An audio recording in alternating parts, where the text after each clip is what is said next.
안녕하세요. 알스맥잡 윤한쌤입니다. 한 주 잘 보내셨죠? 봄입니다. 날씨가 따뜻해지기 시작했고 첫 곡도 봄, 여름, 가을, 겨울에 항상 기뻐하는 사람들 틀어드렸습니다. 그 맥주 시장에 대해서 얘기를 좀 해보려고 해요. 잠깐 요 얘기만 하고 음악을 좀 듣고 올 건데, 저희 협회에서 민테일이라고 하는 영국 리서치 회사랑 협업을 해서 맥주 시장을 조금 공부를 했습니다. 2021년 국내 맥주 시장 어떤지. 그래서 뭐 자세하게 말씀 못 드리지만 어쨌든 이제 큰 데만 말씀드리면 아까 얘기했듯이 뭐 오비 한 1조 3천억 정도, 하이트가 한 7,700억에서 8천억 정도, 그리고 롯데가 OEM까지 포함해서 한 1,200억 정도, 하이네켄이 한 1,200억 정도, 뭐 이렇게 한 것 같아요. 그 밑에가 이제 비어케이, 칭따오고요. 다 합쳐보니까 2조 몇천억이에요. 저희가 정말 뭐 할 거 다 해서 하니까 2조 5천억, 6천억 그렇게 뭐 되는 것 같아요. 2조 중반 정도 되는 것 같아요. 좀 서글프더라고요. 왜냐면 스타벅스 1년 매출이 2조가 넘어가거든요. 지금 최근에. 그러니까 국내 맥주 시장 매출 다 합쳐봤자 스타벅스 정도의 매출밖에 안 되는 거예요. 정말 작은 시장이고요. 국내 애견 시장보다도 적습니다. 2조가 한 회사가 하는 매출이 아니고 국내 전체 맥주 시장을 다 합치면 2조 좀 넘는 거죠. 줄었죠. 원래 3조 몇 년 한 진짜 7, 8년 전에 4조였거든요. 한 1조씩 줄고 있어요. 5년 상간 사이로. 서글픈 일이고요. 저희 협회 사람들이랑 얼마 전에 이제 좀 얘기를 했는데, 뭐 지금 국내 맥주는 뭐 크래프트 맥주다, 수입 맥주다, 뭐 이게 중요한 게 아닌 것 같다. 그냥 맥주 시장 전체를 키우는 게 정말 지금 시급한 일이지. 여기서 뭐 국내 크래프트 맥주가 뭐 어떻게 돼야 되고 수입 맥주가 어떻게 돼야 되고 서로 싸울 일이 아니다. 라는 얘기를 좀 했습니다.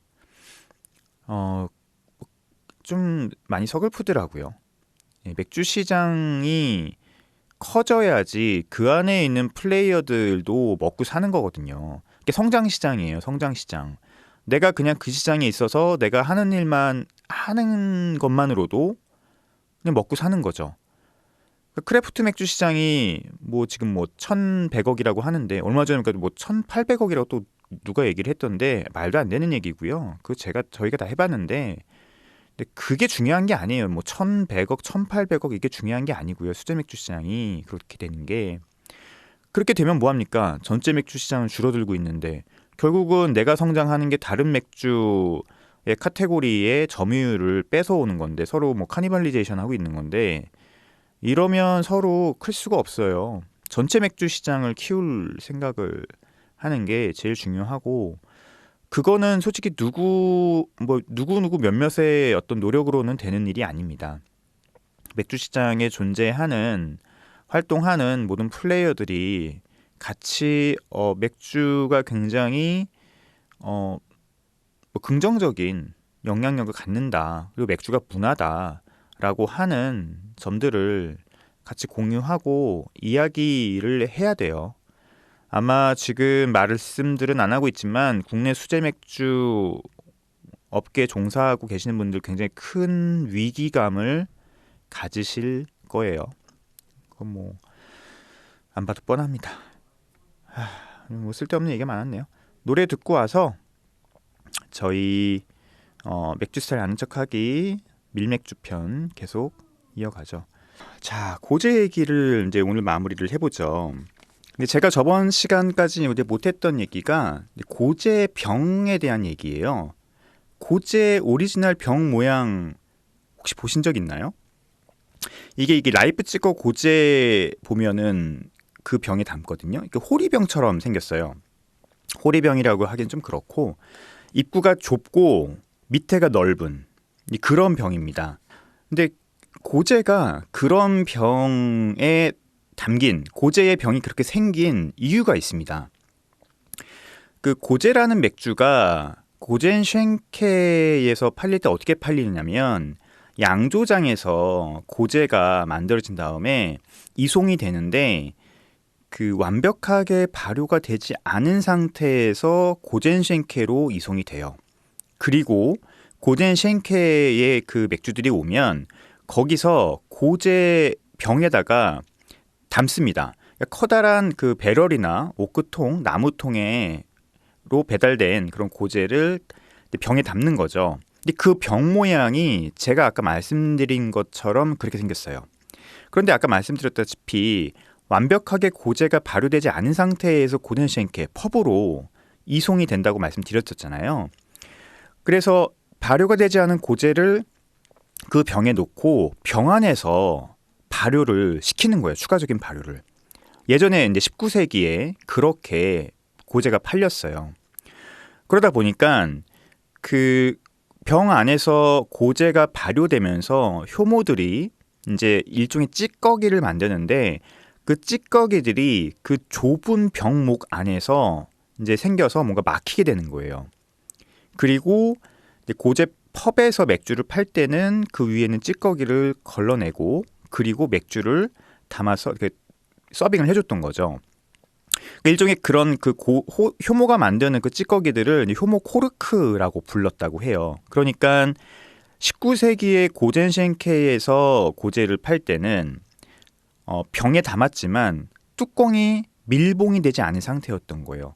병 안에서 자연스럽게 발효가 되고 그 발효로 인해서 만들어진 일종의 찌꺼기들이 그 좁은 병목을 막고 있었던 상태에서 맥주를 팔았던 거죠. 지금은 불가능하죠. 지금은 위생적으로도 문제가 굉장히 많고 불가능한 형태인데 그때는 그랬던 거예요. 그렇다 보니까 고제의 시그니처 병 모양이 입구는 좁고 길고 밑에는 넓은 그런 형태가 됐다는 거죠. 그래서 그 전통을 지금도 이어가고 있는 곳이 바로 이 라이프치거 고제입니다. 바이에리셔 바노프에 있는 그 고제를 말하는 거고요. 거기 가시면 고제를 병으로 사실 수 있는데 그 병 모양이 그렇게 생겼습니다.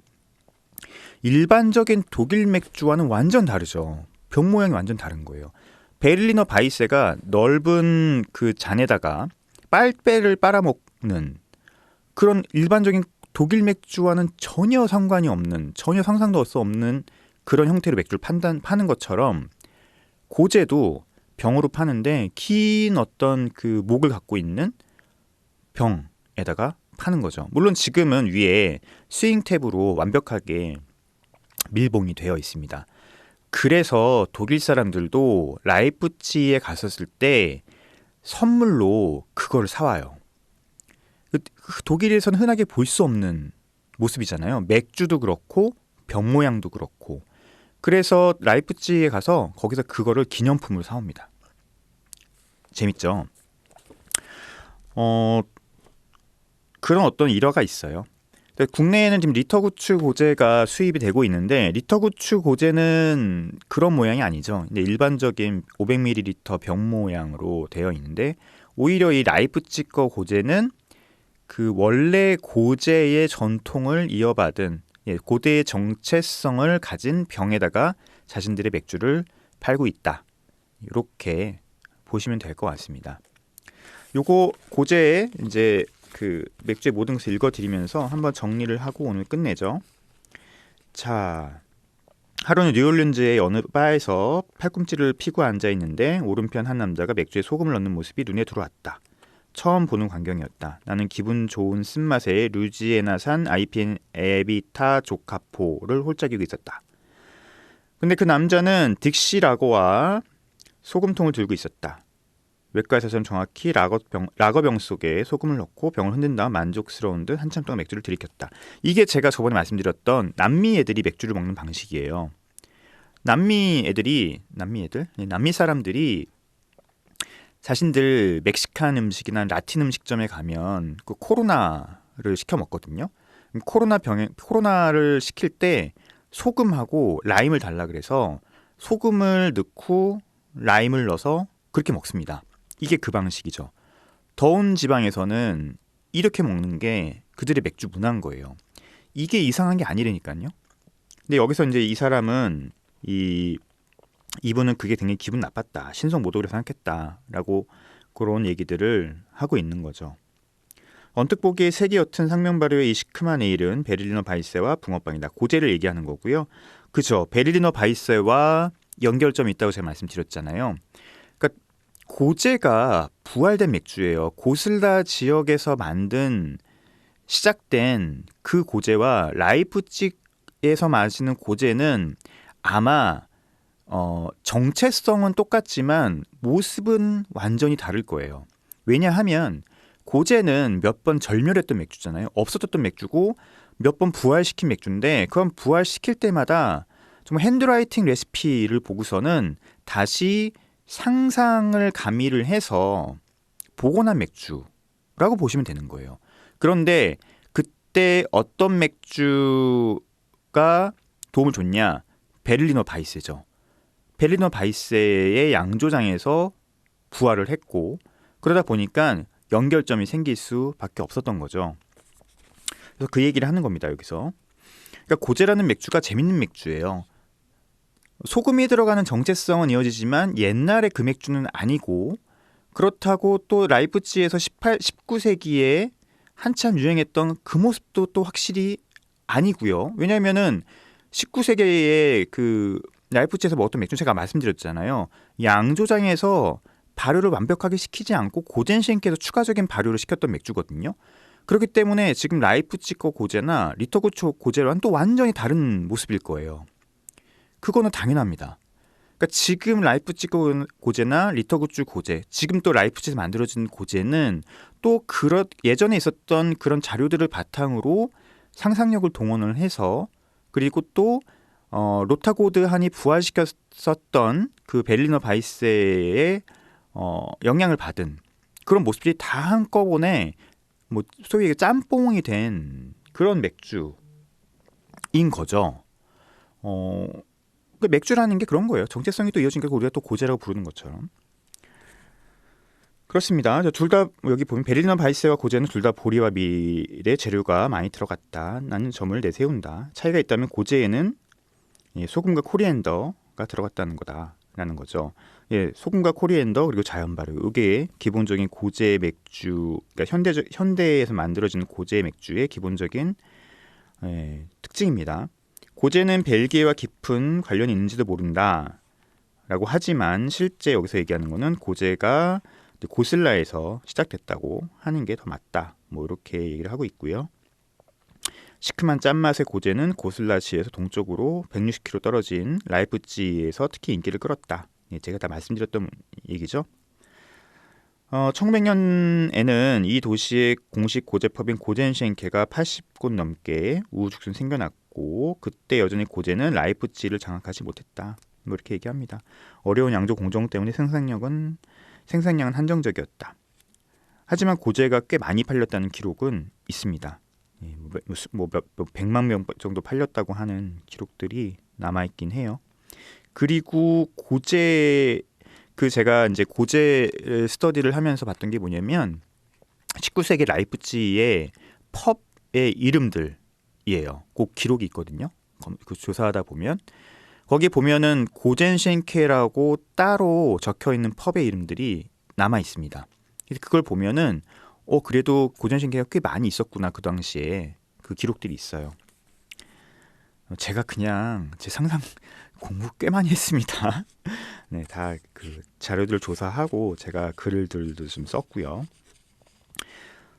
이제 라거가 이제 성장하면서 고제도 점점 인기를 잃었다고 여기도 쓰고 있고 고제는 겨우 명맥을 이어갔지만 2차 대전이 발발하면서 연이 끝났다라는 얘기를 하고 있죠. 특히 라이프치히가 동독이 되면서 1945년에는 마지막까지 버티던 고제 양조장들이 몰수당했고요. 그리고 라이프치히의 프리드리 부질러 양조장은 1949년 고제를 다시 생산했지만 소유주가 사망하자 1966년에 마지막으로 이제 끝났다 얘기가 있고요. 이게 이제 1966년에 어떤 호텔에서 이제 마지막 생산된 고제가 팔렸다라고 하는 기록이 있어요. 그래서 이렇게 1966년이라고 특정지어서 여기서도 얘기를 하는 겁니다. 고제는 죽을 날만 기다리는 처지를 거부했다. 죽었죠 뭐. 그러다가 이제 저번에 말씀드렸다시피 1980년대에 바 주인 로타 골드한, 여기는 바 주인이라고 되어 있는데 제가 알기로는 이분이 교수님이거든요. 또 이런 이제 어떤 그 팩트적인 차이점은 좀 있는 것 같아요. 근데 제가 조사했을 때는 교수님입니다. 이 교수님이 어쨌든 1985년에 오네 베덴켄이라고 하는 고덴시엔케를 확인했고 이제 고제를 다시 부활을 했다라는 얘기가 있고요. 하지만 고제 없는 고제법이 무슨 의미가 있겠는가? 로타 골드하는 베를린 동부에 양조장을 세우고 이치다시피 한 독특한 맥주를 생산해 옛것을 좋아하는 몇몇 사람들에게 시음해 보겠다. 제가 조사한 바로는 양조장을 세운 게 아니고 베를리너 바이스의 양조장에서 OEM을 한 거예요. 예, 여기 양조장을 세우진 않았습니다, 이분이. 그러니까 이런 팩트들이 이 책에서는 약간 제가 조사한 바랑은 좀 다른 측면이 있어요. 근데 이 책만의 문제가 아니고 맥주 스타일 책마다 조금씩 이렇게 팩트적인 차이점들이 있습니다. 그래서 요거는 제가 조사한 거랑 좀 다르다는 말씀을 좀 드리고요. 그리고 생산은 활발하게 이루어졌다 중단기 반복했지만 뭐 고제맥이 다시 뛰겠다라고 합니다. 라이프치히의 역사적인 기차역 안에 자리한 고제 브라우 LA, 바이에르시체 반호프가 지금 있고 이 밖에 수십 곳의 미국 양조장과 브루펍에서도 입사자는 스타일을 손을 대고 있다. 리터구츠도 있죠. 여기 리터구츠로 얘기를 안 하고 있는데 라이프치히의 대표적인 뭐 고제는 리터구츠 고제랑 바이에르시체 고제 두 개를 얘기를 할 수 있죠. 여기 밑에 이제 뭐 미국 고제들 얘기를 하고 있는데 크게 의미가 없고 라이프치히 고제라고 따로 여기 가스트하우스 앤드 고제 브라우 LA 바이에르시체 반호프에서 만드는 라이프치히 고제를 소개를 하고 있고요. 네, 제가 이제 어떤 맥주인지는 말씀드렸죠. 그거를 참고하시면 될 것 같아요. 시간이 아직 남았네요. 자, 고제는 여기서 정리를 하죠. 그래서 고제는 제가 한 2번에 걸쳐서 말씀드린 내용들을 기억해 놓고 계시면 될 것 같아요. 뭐 그렇다고 아주 많이 소비되는 맥주는 아니니까요. 하지만 라이프치히에 가실 일이 생기시면 꼭 한번 드셨으면 좋겠습니다. 반드시 가시면 후회하지 않을 경험을 하실 수 있을 겁니다. 자, 윗비어 얘기 들어가죠. 윗비어는 벨지안 윗비어를 얘기하는 거고요. 벨기에에서 시작된 밀맥주를 우리가 보통 벨지안 윗비어라고 얘기를 하죠. 뭐 이거는 그냥 그 대표 주자가 있죠. 호가든입니다. 호가든. 호가든이라고 하는 맥주가 이 맥주의 대표적인 브랜드라고 볼 수 있죠. 하지만 지금의 이제 호가든이 과연 뭐 정통 호가든이냐, 재미있는 스토리들이 있습니다. 원래 이 벨지안 윗비어도 전통 맥주였죠. 전통 맥주였고, 그런데 이 맥주도 사라졌던 맥주예요. 이 맥주도 이제 1950년 정도, 1950년 중반에 완벽하게 사라졌던 맥주고요. 그런데 이걸 부활시킨 분이 계시는 거죠. 이걸 부활시킨 사람이 바로 피에르 셀리스라고 하는 사람이고요. 이분도 원래 양조자 출신은 아니에요. 양조자 출신은 아닌데 이 맥주의 부활을 다시 생각하면서 예전에 양조장에서 일했던 경험을 떠올리시게 되고, 그리고 그 경험을 바탕으로 해서 이 맥주를 다시 복원하게 됩니다. 그러니까 벨지안 윗비어라고 하는 스타일이 굉장히 오랜 시간 동안 아마 벨기에에 있었겠지만 이 맥주도 사라졌던 맥주고요. 누군가에 의해서 복원이 된 맥주예요. 그 누군가가 지금 말씀드린 피에르 셀리스 씨고요. 이분이 이제 호가든이라고 하는 도시에서 다시 이 맥주 스타일을 복원을 시키고, 그래서 이 맥주 이름이 호가든이 된 거죠. 굉장히 처음에 복원을 했었을 때 잘 나갔다고 합니다. 이 스토리는 언제죠? 한 3, 4년 된 것 같은데 3, 4년 전에, 코로나 이전이니까, 그 전에 이 피에르 셀리스 씨의 가족이 한국에 방문한 적이 있어요. 이제 얘기를 드리겠지만 이 가족이 만드는 맥주 이름이 셀리스 화이트라고 하는 맥주인데, 이 맥주의 한국 런칭을 기념을 해서 링고에서 런칭 기념 뭐 그런 걸 했습니다. 그래서 이 피에르 셀리스 씨의 딸과 부인이 오셔서 이 셀리스 화이트에 대해서 얘기를 해주신 적이 있고, 뭐 그때 뭐 시음도 했고, 시음회죠 일종의. 그래서 그 당시에 이제 그 셀리스 화이트의 역사를 쭉 얘기를 하면서 직접 들은 얘기이기 때문에 뭐 거의 맞다고 볼 수 있고요. 제가 지금 드리는 말씀들이 어쨌든 그 피에르 셀리스 씨가 벨지안 화이트 호가든을 부활시키고 꽤 성공의 가도를 달리셨죠. 그런데 화재가 납니다. 양조장에 화재가 나서 모든 것이 사라지는 그런 위기를 겪으셨다고 해요. 근데 다시 이거를 이제 사업을 재건시키기 위해서 돈이 필요했는데 돈이 없으셨던 거예요. 그래서 이 지분을 이 인배부에 매각을 하게 되시죠. 뭐 모든 걸 매각하신 건 아닌데 어쨌든 그 다시 비즈니스를 재건시키기 위한 돈이 필요했고 그 돈을 이제 이 호가든의 가능성을 알아본 이 인배부 쪽에서 이제 돈을 받고서는 지분을 매각하게 되시는 거예요. 그런데 그 이후에 뭐 뻔하잖아요. 뭐 완전히 다른 형태의 양조장이니까요.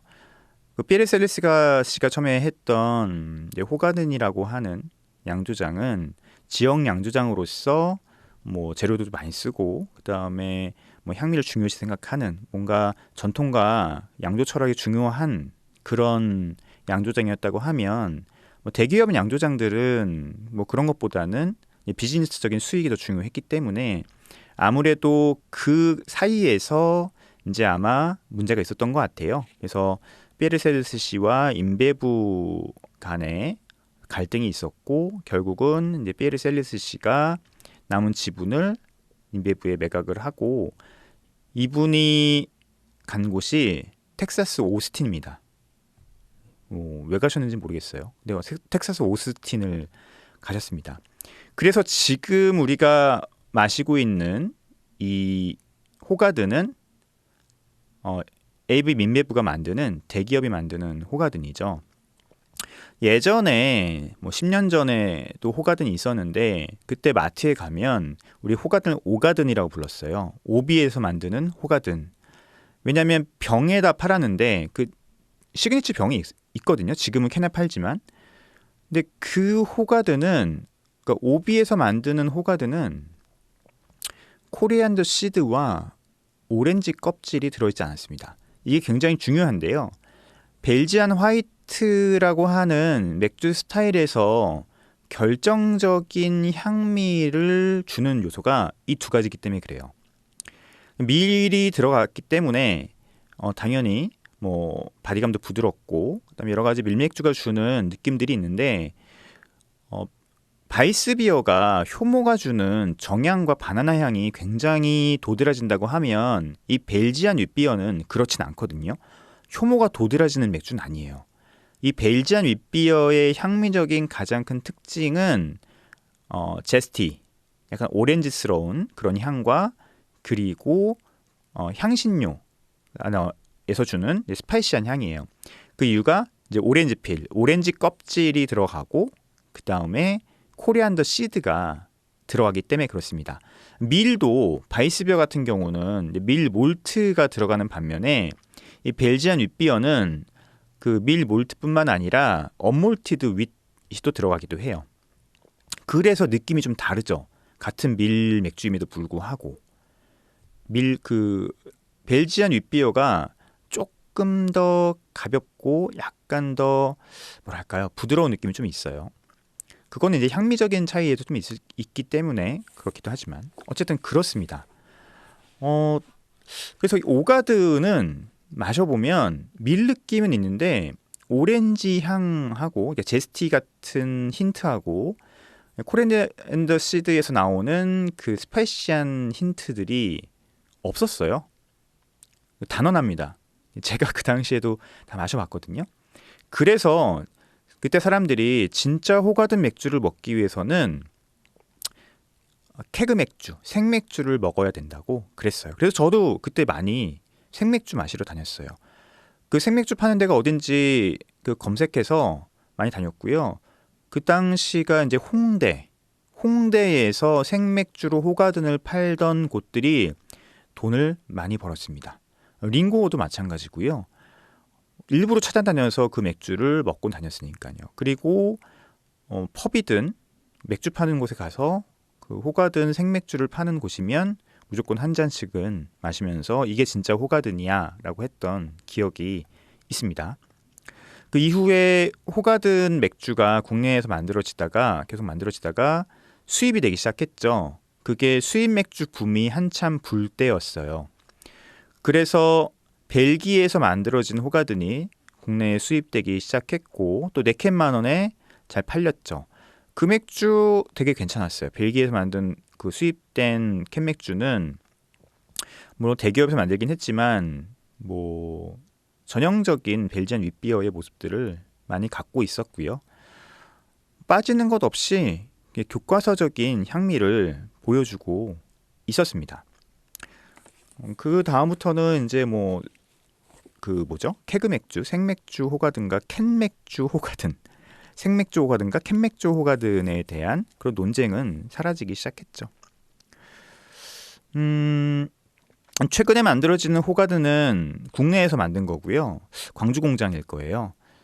종량세가 된 이후부터 특히 오비에서 수입되던 맥주들이 국내에서 생산되기 시작했는데요. 그래서 이런 맥주들을 수입 맥주 카테고리로 놔야 될지 아니면 국내 맥주 카테고리로 놔야 될지 굉장히 애매합니다. 국내에서 만들어지는데 이걸 수입 맥주라고 얘기하기도 되게 애매하잖아요. 저는 최근에 좀 그렇거든요. 그래서 이제 호가든이나 아니면은 예전에 버드와이저도 국내에서 만들어졌으니까 아마 이제 버드와이저도 국내에서 만들어지는 게 곧 나올 텐데 최근 스텔라도 국내에서 만들어진다고 얘기를 하고 있고요. 쿠스 IPA도 국내에서 만들어지고 있으니까요. 그런 맥주들, 즉 브랜드는 수입이지만 국내 공장에서 만들어지는 이런 맥주들 같은 경우는 우리가 앞으로 어떻게 봐야 될지 얘기를 좀 해볼 필요가 있을 것 같아요. 뭐 아주 심각한 문제는 아닌데 수입 맥주라고 말하기도 애매하잖아요. 그럼 국내에서 만들어지는 호가든은 어떠하냐? 옛날 10년 전처럼 오가든이라고 불릴만 하냐? 뭐 그런 것 같진 않아요. 제가 최근에 호가든을 좀 마셔보면 뭐 벨기에에서 만들어지는 것이나 국내에서 만들어지는 것이나 뭐 거의 차이점이 없는 것 같고요. 디자인은 똑같습니다.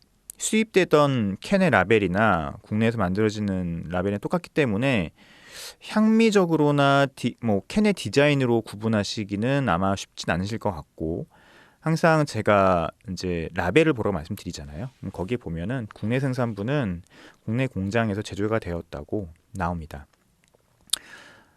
뭐 어쨌든 호가든이라고 하는 맥주는 그런 역사를 좀 겪어왔어요.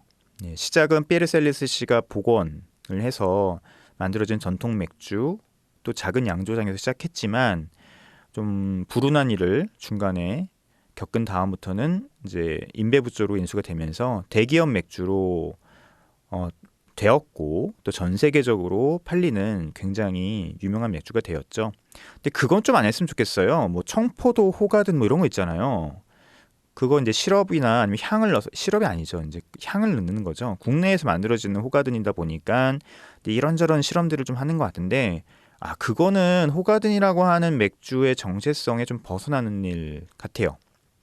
오렌지 필이나 코리안더 시드를 넣어서 만드는 벨지안 윗비어는 국내에서 만들든 뭐 벨지에서 만들든 뭐 크게 상관없다고 생각하는데 근데 거기다가 뭐 청포도 향을 넣고 뭐 딸기 향을 넣고 이거는 호가든이라고 하는 또 벨지안 윗비어라고 하는 정체성을 좀 망치는 행위가 아닌가. 그래서 그거는 좀 제가 개탄하면서 당연히 마시지도 않았고요. 생각하고 있습니다. 그럼 피에르셀리스는 어떻게 됐을까요? 호가든은 호가든대로 잘 나가고 피에르셀리스는 오스트니로 넘어가서 다시 양조장을 설립을 합니다. 설립을 하는데 예전만큼의 그 모습은 보여주지 못하죠. 그때 만들어진 맥주가 셀리스 화이트라고 하는 맥주예요. 그러니까 DNA는 똑같죠. 호가든과 셀리스 화이트는 DNA는 똑같다고 할 수 있습니다. 그런데 이 피에르 셀리스 씨가 이 셀리스 화이트를 다시 미국에서 만들면서 투자를 받았던 곳이 이번에 밀러예요. 예, 이거는 이제 저번에 그 피에르 셀레스 씨 가족이 왔을 때도 뭐 다 이야기를 한 내용이고요. 아무래도 양조장을 세우고 영업을 해야 되니까 돈이 필요했겠죠. 그때 밀러한테 투자를 받았고요. 밀러 같은 경우는 당연히 눈여겨봤겠죠. 그 당시만 하더라도 이제 ABB 그 인베브의 어떤 그 호가든 성공을 보면서 아마 똑같은 생각을 했을 거고요. 하지만 그 생각만큼 일이 잘 흘러가지는 않았습니다. 피에르 셀리스 씨는 셀리스 화이트를 다시 만들면서 자신의 양조 철학에 맞는 그런 맥주를 만들고자 했지만 밀러 같은 경우는 그런 생각보다는 역시 비즈니스적인 생각을 했겠죠. 그래서 다시 지분이 피에르 셀리스 씨에서 밀러 쪽으로 넘어가게 되고요. 그 이후에 밀러가 그러면은 이 셀리스 화이트를 잘 했느냐? 한때 셀리스 화이트가 밀러 사부 밀러에 의해서 국내에 수입된 적이 있었거든요. 그런데 잘 되지 않았습니다. 뭐 국내에도 마찬가지지만 전 세계적으로 이 밀러가 셀리스 화이트라고 하는 맥주를 잘 키우질 못했고 결국은 이 양조장이 이 셀리스 화이트가 다시 문을 닫게 되죠. 그런데 그리고 나서 2011년에 이제 피에르 셀리스는 돌아가세요. 그런데 그의 가족들이 다시 2012년에 그 양조 철학을 공감하는 이제 투자자들에게 도움을 받아서 다시 셀리스 화이트를 텍사스 오스틴에 만들게 됩니다. 지금의 셀리스 화이트는 피에르 셀리스 씨의 딸과 또 그의 가족이 운영하는 가족 기업이고요. 그 피에르 셀리스 씨가 남긴 그 레시피를 그대로 적용을 해서 좋은 벨지안 윗비어를 다시 만들고자 하신다고 하더라고요. 2012년부터 시작됐으니까 10년 정도 됐네요. 그래서 지금 계속 성장하고 있다고 얘기를 하고 있습니다.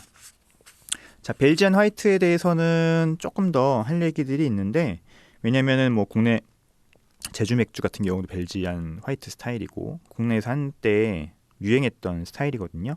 거기까지 얘기를 다음 시간에 하고 또 책에 있는 얘기들을 다음 시간에 하고 정리를 해야 될 것 같네요. 자, 오늘 시간이 다 또 지났네요.